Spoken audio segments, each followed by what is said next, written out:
सुप्रभात छात्रों।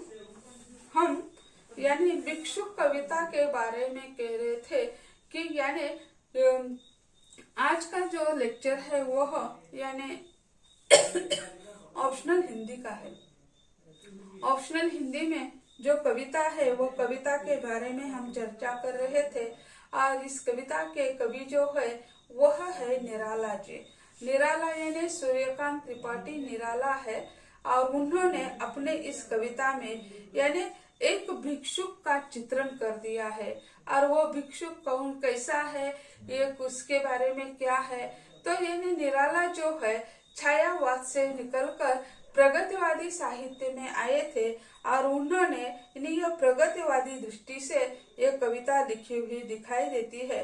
वो कहते हैं, वह आता दो टूक कलेजे के करता पछताता पथ पर आता, पेट पीठ दोनों मिलकर है एक, चल रहा लकुटिया टेक, मुट्ठी भर दाने को भूख मिटाने को, मुंह फटी पुरानी झोली को फैलाता, साथ दो बच्चे भी है सदा हाथ फैलाए, बाएं से वे मलते हुए पेट चलते हैं और दाहिना दया दृष्टि पाने की ओर बढ़ाए, भूख से सुख ओठ जाते, दाता भाग्य विधाता से क्या पाते, घूट आंसुओं के पी कर रह जाते, चाह रहे झूठी पत्तल वे भी सड़क पर खड़े हुए और झपट लेने को उनसे कुत्ते भी अड़े हुए, ठहरो अहो मेरे हृदय में है अमृत मैं सींच दूंगा, अभिमन्यु जैसे हो सकेगे तुम, तुम्हारे दुख मैं अपने हृदय से सींच लूंगा। यहाँ यानी एक भिखारी है और उसके साथ दो बच्चे हैं और उस दो बच्चों का चित्रण इसमें उन्होंने किया है।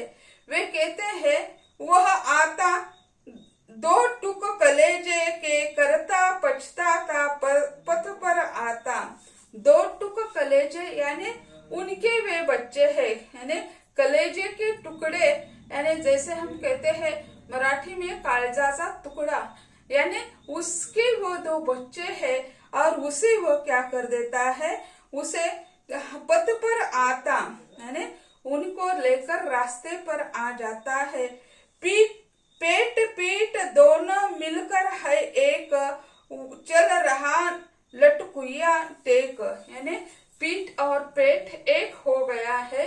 यानी क्या है, वह बहुत पतला हो गया है यानी सिर्फ उनके शरीर में हड्डियां बच गई है, उसमें सिर्फ जान है, इसी कारण वह चल रहा है। इसी का वे कहते हैं पेट पीठ दोनों मिलकर एक है, यानी उसके शरीर में मांस नाम की चीज कोई बची नहीं है, सब कुछ एक ही हो गया है। चल रहा लकुटिया टेक यानी लकुटिया यानी लकड़ी जो है, लकड़ी को लेकर वह उसका सहारा लेकर उसके संबल लेकर वह चलता रहा है, यानी क्योंकि वो बच्चे भी छोटे हैं उसका सहारा वह नहीं ले सकता है, इसी कारण वह यानी लकड़ी का सहारा लेकर चल रहा है। मुट्ठी भर दाने को भूख मिटाने को, मुंह फटी पुरानी झोली को फैलाता है, यानी जैसे कोई उसे भिक्षा दे, मुट्ठी भर दाने को यानी मुट्ठी भर दाना उसे दे देते हैं, उसके लिए उसे मुंह फटी झोली फैलाता है, यानी उसके पास जो झोली है यानी थैली उसे कहेंगे हम, वह क्या है मुंह फटी यानी वह यानी बहुत पुरानी जर्जर हो चुकी है। कभी कभी ऐसा लगता है कि ऊपर से उसमें कुछ मुट्ठी अनाज डाल दिया तो वह नीचे से छूट जाएगा, ऐसी स्थिति उनकी झोली की है। और वह साथ दो बच्चे भी है सदा हाथ फैलाए, यानी वो झोली फैलाता है, मुट्ठी भर दाने के लिए तरस रहा है और उनके साथ दो बच्चे हैं और वे क्या है सदा हाथ फैलाए हुए चलते हैं, यानी कोई उसके हाथ पर कोई पैसा रख दे या कोई चीज रख दे, इसीलिए वे यानी हाथ फैलाते हुए चलते रहते हैं। बांधे बांधे से वे मलते हुए पेट चलते हैं और दाहिना हाथ दया दृष्टि पाने की ओर बढ़ाए है। यानी एक हाथ से वे अपने पेट को मलते हैं, यानी पेट पर हाथ घुमाकर लोगों से कहते हैं, उनकी वाणी नहीं लेकिन उनकी आंखें बोलती है और वे कहते हैं पेट के लिए कुछ दे दो। यानी क्या है, वे इतने मजबूर हो गए हैं कि यानी जैसे हम कहते हैं कि पेट कितना बड़ा है, उसके लिए हम कितना कमाते, कितना कष्ट कर देते हैं, यानी फिर भी ये जो लोग हैं उनके पास 2 वक्त के अनाज के लिए, 2 वक्त की रोटी के लिए भी वो मोहताज हो गए हैं। वे भिक्षा मांग कर यानी खाते हैं। तो ऐसे जो है यानी इसमें ये बच्चे जो है एक हाथ से पेट मलते हैं और एक हाथ से यानी दया की भीख मांगते हैं, दया दृष्टि पाने की ओर बढ़ाए, यानी दूसरों से यानी कुछ दे देंगे ऐसी अपेक्षा रखकर वो हाथ पसारते हुए दिखाई देते हैं। भूख से सुख ओट जाते, दाता भाग्य विधाता से क्या पाते। यानी जैसे उसे खाना तो नहीं है लेकिन फिर भी भूख से उनके ओष्ठ जो है वो सुख जाते हैं और दाता भाग्य विधाता से क्या पाते। यानी विधाता ने यानी जिसे उन्होंने निर्माण कर दिया तो उससे उन्होंने क्या पा लिया है। शरीर तो भगवान ने दे दिया लेकिन रोजी रोटी की समस्या का भी हल उन्हें करना चाहिए था। लेकिन ऐसे जो भिखारी व्यक्ति के घर में उनका जन्म हो गया, इसी कारण उनकी स्थिति भी बहुत दयनीय हो चुकी है और वे यानी विधाता से कोई शिकायत भी नहीं कर सकते हैं। उन्होंने जिस घर में जैसे कहा जाता है कि इन्हें कहाँ जन्म लेना है, कौन से धर्म में, कौन से संस्कृति में जन्म लेना है, ये तो हम निर्णय नहीं कर सकते हैं। जहाँ ईश्वर भेजेंगे वही जाना पड़ता है। तो यह विधाता से तो कोई शिकायत नहीं कर सकते हैं।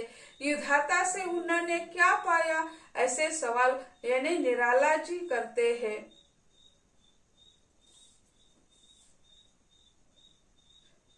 घूट आंसुओं के पीकर रह जाते, बात से चाट से झूठी पत्तल के कभी सड़क पर खड़े हुए हैं।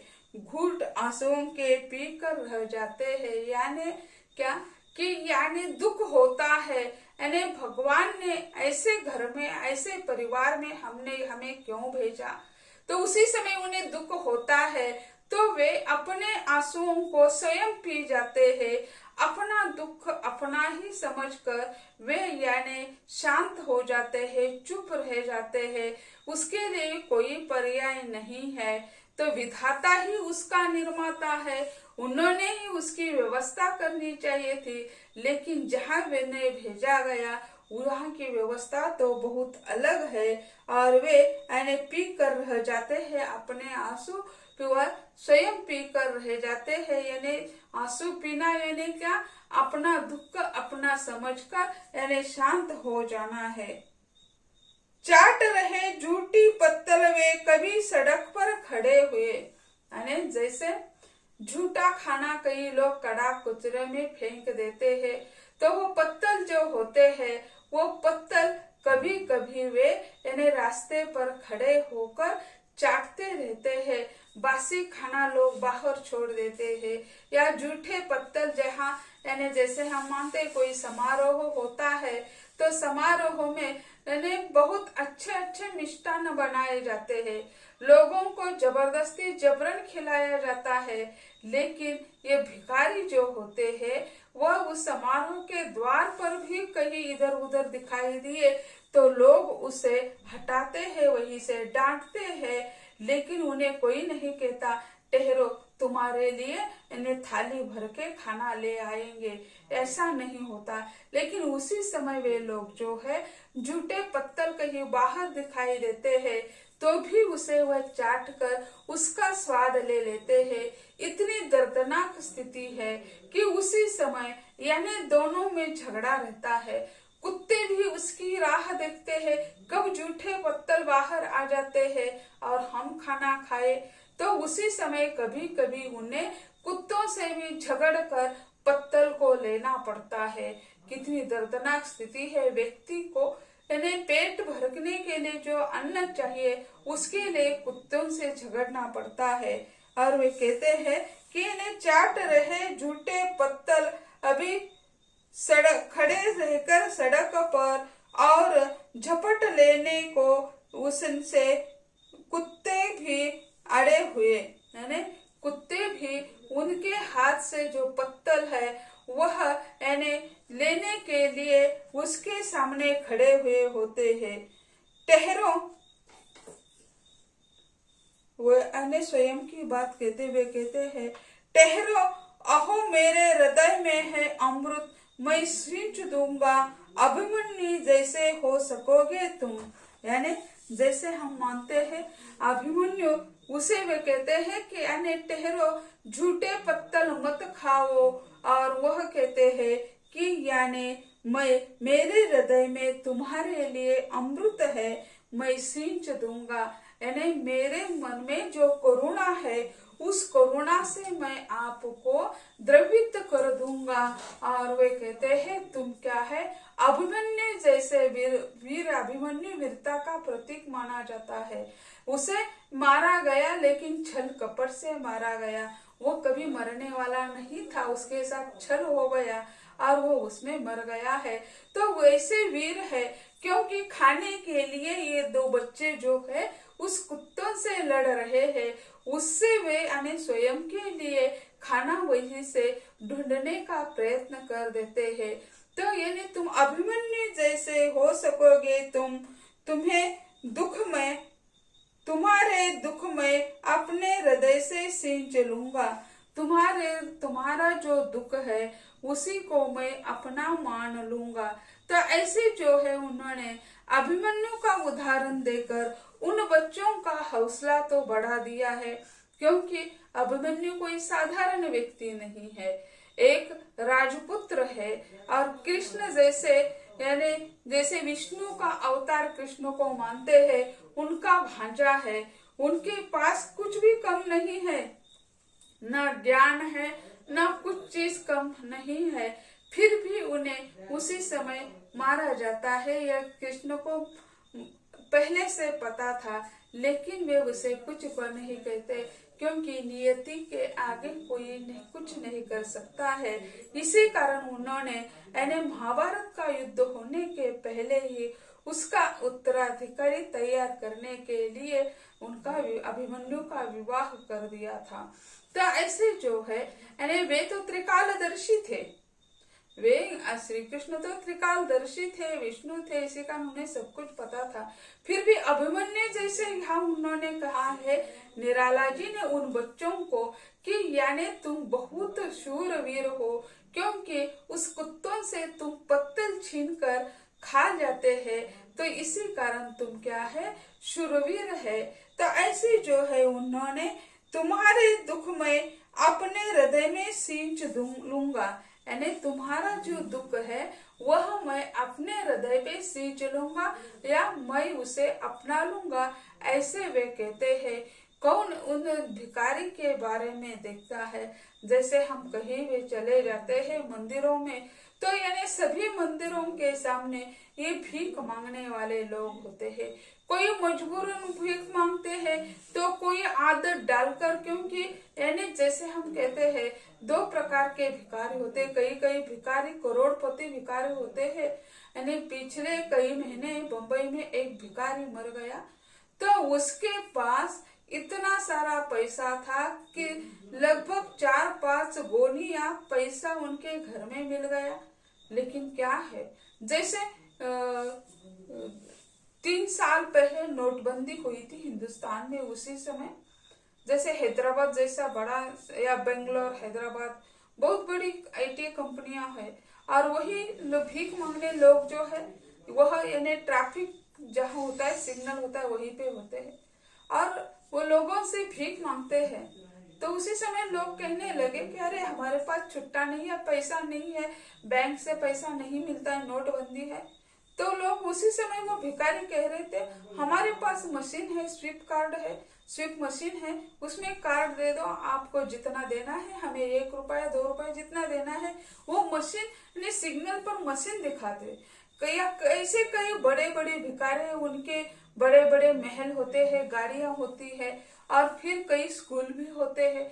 वे यानी जो भीख के रूप में जो पैसा मिलता है वे क्या कर देते हैं, यानी अपने अलग कार्य के लिए इस्तेमाल कर देते हैं। लेकिन यहाँ जो भीख यानी भिखारी का वर्णन कर दिया है वो बहुत ही हृदय द्रावक है। यानी कार्य कोई काम नहीं होता है, इसी कारण भीख मांगने वाले लोग जो होते हैं, बूढ़े लोग होते हैं, वो दया के पात्र होते हैं, उन्हें कुछ न कुछ सहायता करनी चाहिए।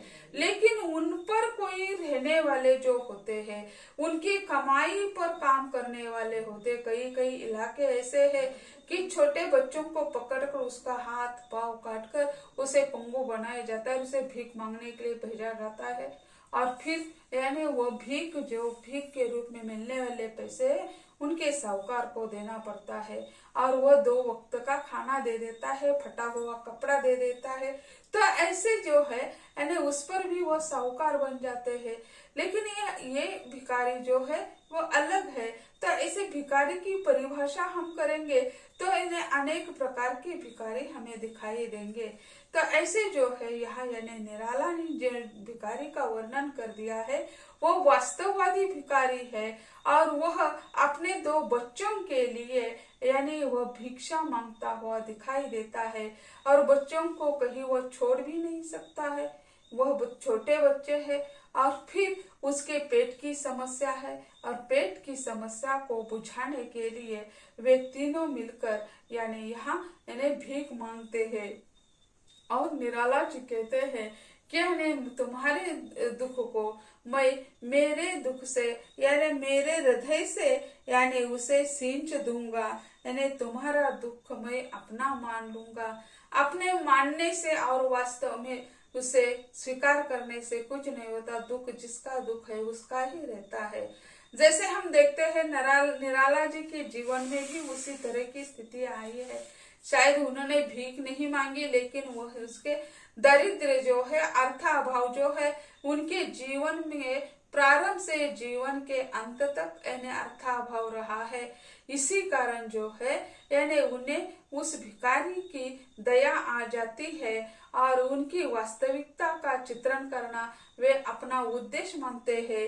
और इलाहाबाद के यानी यहाँ के जो जैसे हम मानते हैं तीर्थ स्थान मानते हैं, और वही तो बहुत सारे भिखारी है, या जैसे काशी है, धो द्वारका हो, तो ऐसे जो बड़े बड़े तीर्थ स्थान जो है तो वहाँ यानी ज्यादा भिखारी दिखाई देते हैं।